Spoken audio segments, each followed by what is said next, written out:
Hi all. ఈరోజు video అయితే బెల్లం గవ్వలు ప్రిపరేషన్ అండి. చాలా సింపుల్ అండ్ టేస్టీగా ఎంతో ఈజీగా అయిపోయేలాగా అయితే చూసేయండి. చాలా సింపుల్. ఫస్ట్ అయితే 2 కప్స్ మైదా తీసుకోండి. 2 కప్స్ మైదాకి 1 కప్ గోధుమ పిండి తీసుకోండి. 2 స్పూన్స్ అయితే రవ్వ తీసుకుని మొత్తం ఒకసారి మిక్స్ చేయండి. దీంట్లోకి 1 టేబుల్ స్పూన్ సాల్ట్ అయితే యాడ్ చేసి మొత్తం ఒకసారి మిక్స్ చేయండి. దీంట్లోకి అయితే వేడి వేడి నూనె అయితే వేసుకోవాలండి. వేడిగా చేసుకున్న నూనెని అయితే వేసి స్లోగా మిక్స్ చేసుకుంటూ నూనె అయిపోయిన తర్వాత వాటర్ వేస్తూ మిక్స్ చేసి ఒక బాల్ కింద అయితే చేసుకుని అయితే ఒక పక్కన అయితే పెట్టుకోండి. ఒక 10 మినిట్స్ అయితే నానాలండి ఈ పిండి అయితే. నానిన తర్వాత చిన్న చిన్న బాల్స్ కింద చేసుకుని అయితే మనం ఆల్రెడీ గవ్వలకి ఉంటుంది కదండి చెక్క, ఆ చెక్కతో చేసుకోవాలి. ఎలా చేయాలి ఏంటన్నది అయితే చూపిస్తాను చూడండి. చాలా బాగుంటాయండి బెల్లం గవ్వలు అయితే. చాలా ఈజీగా కూడా అయిపోతాయి.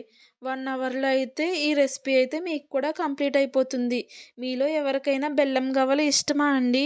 ఇష్టమైతే కామెంట్ చేయండి. చూడండి, ఇప్పుడైతే 10 మినిట్స్ నానిన తర్వాత ఇలా చిన్న చిన్న బాల్స్ కింద చేసుకోవాలి. అన్ని బాల్స్ చేసుకున్న తర్వాత అయితే ఇప్పుడు చూడండి, అన్ని బాల్స్ అయితే రెడీ చేసేసుకున్నాను నేను అయితే. రెడీ చేసుకున్నాను కాబట్టి ఆల్రెడీ మనకి గవ్వలది చెక్క ఉంటుంది కదండి, ఆ చెక్కతో అయితే మనం చేసుకోవాలి. చూడండి, ఇలా అయితే రెడీ అయిపోతాయండి. వేడి వేడి నూనెలో అయితే ఫ్రై చేసుకుంటే సరిపోతుంది. ఫ్రై అయిన తర్వాత అయితే మనం పాకం అయితే పెట్టుకోవాలండి. నేను అయితే బెల్లంకి అయితే చేస్తున్నాను. పంచదారకి కూడా చేసుకోవచ్చు. బెల్లం ప్లేస్లో పంచదార తీసుకుంటే సరిపోతుంది. ఇప్పుడు ఫ్రై చేసుకుంటున్నాను చూడండి. ఆయిల్ అయితే చాలా బాగుంది కదా.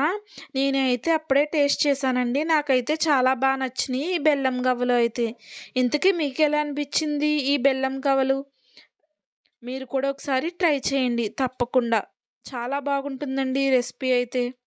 ఇప్పుడు ఫ్రై అయినాయి కాబట్టి బ్రౌనిష్ కలర్లో వచ్చినాయి కాబట్టి మనం తీసేసుకోవడమేనండి. నెక్స్ట్ ఇలా ఉన్నవన్నీ వేసేసుకున్న తర్వాత మొత్తం ఫ్రై చేసుకుని అయితే పక్కన అయితే పెట్టేసుకోండి ఫ్రెండ్స్.